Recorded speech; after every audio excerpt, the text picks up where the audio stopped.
আসসালামু আলাইকুম। সংবাদে আপনাদের সবাইকে স্বাগত জানাচ্ছি। আমি ফিরোজ তোহা। শুরুতেই আরবে কেবলস সংবাদ শিরোনাম। বাংলাদেশের সর্বশেষ গুরুত্বপূর্ণ আপডেট সংবাদে আপনাকে স্বাগত। শুরুতে সংবাদ শিরোনাম, পরে বিস্তারিত। শুরুতেই জানিয়ে দিব, ৩ দাবি পূরণে সরকারকে ২৪ ঘন্টার আলটিমেটাম। বৈষম্য বিরোধী ছাত্র আন্দোলনের কোটা সংস্কারের জন্য অতি দ্রুত শিক্ষার্থীদের সমন্বয়ে স্বাধীন কমিশন করে এর সুপারিশ অনুযায়ী সংসদে আইন প্রণয়ন সহ ৩টি দাবি পূরণ করা সহ সরকারকে ২৪ ঘন্টার আলটিমেটাম দিয়েছে বৈষম্য বিরোধী ছাত্র আন্দোলন। এসব বিষয়ে পদক্ষেপ না নিলে সোমবার থেকে বাংলা ব্লকেটের চেয়েও ভয়ানক কর্মসূচি নিয়ে রাজপথে নামার হুঁশিয়ারি দিয়েছেন সংগঠনটির নেতারা। এরপর জানিয়ে দিব, ডিবির ফটকে বিশ্ববিদ্যালয়ের শিক্ষকেরা।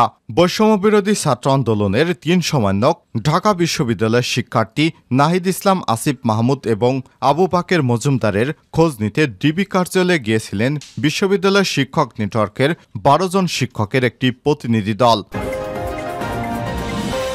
জানিয়ে দিব, সরকারকে দ্রুত পদত্যাগের আহ্বান জানিয়েছেন কর্নেল অলি আহমেদ। লেবারের ডেমোক্রেট পার্টি এলডিপির চেয়ারম্যান ডক্টর কর্নেল অবসরপ্রাপ্ত অলি আহমেদ বীরবিক্রম সরকার উদ্দেশ্য করে বলেছেন, আপনারা দ্রুত পদত্যাগ করুন, মানুষের উপর নির্যাতন নিপীড়ন বন্ধ করুন। এদিকে প্রধানমন্ত্রীর সঙ্গে সাক্ষাতের জন্য ঢাকায় আবু সাইদের পরিবার। কোটা সংস্কার আন্দোলনে আইনশৃঙ্খলা রক্ষাকারী বাহিনীর গুলিতে নিহত বেগম রোকেয়া বিশ্ববিদ্যালয় ইংরেজি বিভাগের শিক্ষার্থী আবু সাইদের বাবা মা ঢাকায় অবস্থান করছেন। রোববার ২৮শে জুলাই প্রধানমন্ত্রীর সঙ্গে তাদের দেখা করার কথা রয়েছে। জানাবো, আগামী ৩ দিন ১১ ঘণ্টা করে কারফিউ শিথিল। আগামী ৩ দিন অর্থাৎ রোববার, সোমবার এবং মঙ্গলবার প্রতিদিন ১১ ঘণ্টা করে ঢাকা, নারায়ণগঞ্জ ও গাজীপুরে কারফিউ শিথিল থাকবে। এ ৩ দিন সকাল ৭টা থেকে সন্ধ্যা ৬টা পর্যন্ত শিথিল থাকবে কারফিউ।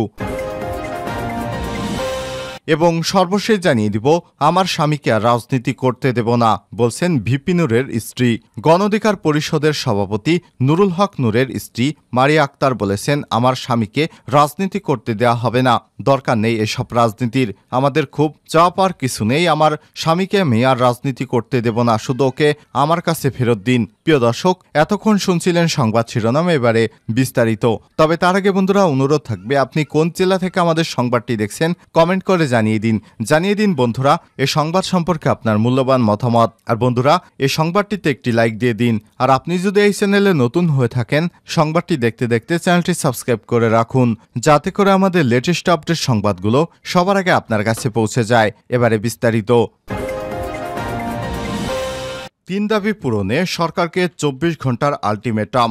বৈষম্য বিরোধী ছাত্র আন্দোলনের কোটা সংস্কারের জন্য অতি দ্রুত শিক্ষার্থীদের সমন্বয়ে স্বাধীন কমিশন করে এর সুপারিশ অনুযায়ী সংসদে আইন প্রণয়ন সহ ৩টি দাবি পূরণ করতে সরকারকে ২৪ ঘণ্টার আলটিমেটাম দিয়েছে বৈষম্য বিরোধী ছাত্র আন্দোলন। এসব বিষয়ে পদক্ষেপ না নিলে সোমবার থেকে বাংলা ব্লকেটের চেয়েও ভয়ঙ্কর কর্মসূচি নিয়ে রাজপথে নামার হুঁশিয়ারি দিয়েছে সংগঠনটির নেতারা।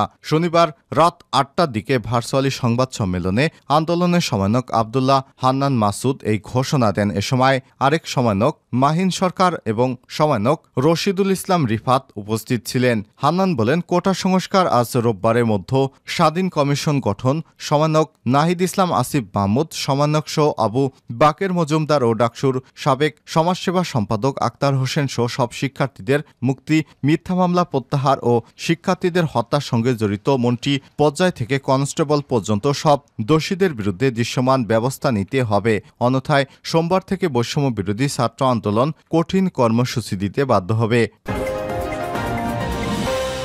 ডিবির ফটকে বিশ্ববিদ্যালয়ের শিক্ষকেরা। বৈষম্যবিরোধী ছাত্র আন্দোলনের ৩ সমন্বয়ক ঢাকা বিশ্ববিদ্যালয়ের শিক্ষার্থী নাহিদ ইসলাম আসিফ মাহমুদ এবং আবু বাকের মজুমদারের খোঁজ নিতে ডিবির কার্যালয়ে গিয়েছিলেন বিশ্ববিদ্যালয়ের শিক্ষকদের নেটওয়ার্কের ১২ জন শিক্ষকের একটি প্রতিনিধি দল। শনিবার ২৭শে জুলাই বিকেল ৪টায় তারা ডিবি কার্যালয়ে যান। সেখানে ২০ মিনিটের মতো অবস্থান করে ফিরে যান তারা। বৈষম্যবিরোধী ছাত্র আন্দোলনের ৩ প্রধান সমন্বয়ক ঢাকা বিশ্ববিদ্যালয়ের শিক্ষার্থী নাহিদ ইসলাম আসিফ মাহমুদ এবং আবু বাকের মজুমদারকে গতকাল শুক্রবার ২৬শে জুলাই বিকেলে ঢাকার একটি হাসপাতাল থেকে সাদা পোশাকে তুলে নিয়ে যায় আইনশৃঙ্খলা রক্ষাকারী বাহিনীর সদস্যরা। হাসপাতাল থেকে তাদের ডিবি হেফাজতে নেওয়া হয়। ঢাকা বিশ্ববিদ্যালয়ের গণসংযোগ এবং সাংবাদিক বিভাগের অধ্যাপক গীতিয়ারা নাসরিন গণমাধ্যমকে বলেন, শিক্ষকদের নেটওয়ার্কের পক্ষে উদ্বিগ্ন হয়ে আমরা সেখানে যাই। মিডিয়া থেকে আমরা জেনেছি আমাদের বিশ্ববিদ্যালয়ের ৩ জন ছাত্রকে হাসপাতাল থেকে অধিকতর নিরাপত্তার জন্য এখানে নিয়ে আসা হয়েছে। হাসপাতাল থেকে কেন এখানে আনা হলো সেই খবর নিতে আমরা এসেছি। একদম স্বতঃস্ফূর্তভাবে আমরা খবর পেয়ে চলে এসেছি। বিশ্ববিদ্যালয়ের আইন বিভাগের শিক্ষক সাইমুম রেজা তালুকদার বলেন, ছাত্রদের নিরাপত্তার কথা বলে তুলে আনা হয়েছে, কিন্তু প্রশ্নটা হচ্ছে ডিবি হেফাজতে কেন, পরিবারের কাছে ফিরিয়ে দিল না কেন? একজন মানুষের সবচেয়ে নিরাপদ জায়গা হচ্ছে তার পরিবার। নিরাপত্তা যদি দিতে হয় তাহলে তার বাসার আশপাশে নিরাপত্তা দেয়া হোক, তার পরিবারকে নিরাপত্তা দেয়া হোক। সরকারকে দ্রুত পদত্যাগের আহ্বান কর্নেল অলির। লিবারেল ডেমোক্রেট পার্টি এলডিপির চেয়ারম্যান ডক্টর কর্নেল অবসরপ্রাপ্ত অলি আহমেদ বীরবিক্রম সরকার উদ্দেশ্য করে বলেছেন, আপনারা দ্রুত পদত্যাগ করুন, মানুষের উপর নির্যাতন নিপীড়ন বন্ধ করুন। ছাত্রছাত্রীদের দাবি যুক্তিসঙ্গত, তাদের হয়রানি বন্ধ করুন। ১৪৪ ধারা প্রত্যাহার করুন, ইন্টারনেট চালু করুন, ক্ষমতা ত্যাগ করুন, জনগণকে মুক্তি দিন। আপনারা দেশকে ধ্বংসের দ্বারপ্রান্তে ঠেলে দিয়েছেন, পর্বত পরিমাণ সমস্যা সৃষ্টি করেছেন, এর থেকে আর বের হতে পারবেন না, কারণ ছাত্রছাত্রী বা দেশের মানুষের সমস্যার সমাধান আপনারা দিতে পারবেন না। জনগণ আপনাদের বিশ্বাস করে না। এমন অবস্থায় দ্রুত পদত্যাগ করাই আপনার জন্য একমাত্র সমাধান। প্রধানমন্ত্রীর সঙ্গে সাক্ষাতের জন্য ঢাকায় আবু সাইদের পরিবার। কোটা সংস্কার আন্দোলনে আইনশৃঙ্খলা রক্ষাকারী বাহিনীর গুলিতে নিহত বেগম রোকেয়া বিশ্ববিদ্যালয়ের ইংরেজি বিভাগের শিক্ষার্থী আবু সাইদের বাবা মা ঢাকায় অবস্থান করছেন। রোববার আজ ২৮শে জুলাই প্রধানমন্ত্রীর সঙ্গে তাদের সাক্ষাৎ হওয়ার কথা রয়েছে। গতকাল সকালে তারা পীরগঞ্জ থেকে ঢাকার উদ্দেশ্যে রওনা দিয়েছেন। বিষয়টি নিশ্চিত করেছেন রংপুর জেলা প্রশাসক মোহাম্মদ মোবাশ্বের হাসান। তিনি বলেছেন, আবু সাইদের বাবা মকবুল হোসেন এবং তার স্ত্রী এবং ছেলেকে সঙ্গে নিয়ে গেছেন। তারা প্রধানমন্ত্রীর সঙ্গে দেখা করবেন। আমরা যে ব্যবস্থা করেছি, তবে সে কখন দেখা হবে তার এখনো কনফার্মেশন আমরা পাইনি। রংপুর কোটা সংস্কার আন্দোলনকে সামনে থেকে নেতৃত্ব দেয় আবু সাইদ। গত ১৬ জুলাই দুপুরে সাধারণ শিক্ষার্থীদের সঙ্গে মিছিলে অংশ নেন তিনি। এক পর্যায়ে সংঘর্ষে তিনি মারা যান। আগামী ৩ দিন ১১ ঘণ্টা করে কারফিউ শিথিল। আগামী ৩ দিন অর্থাৎ রোববার, সোমবার ও মঙ্গলবার প্রতিদিন ১১ ঘণ্টা করে ঢাকা, নারায়ণগঞ্জ এবং গাজীপুরে কারফিউ শিথিল করা হয়েছে।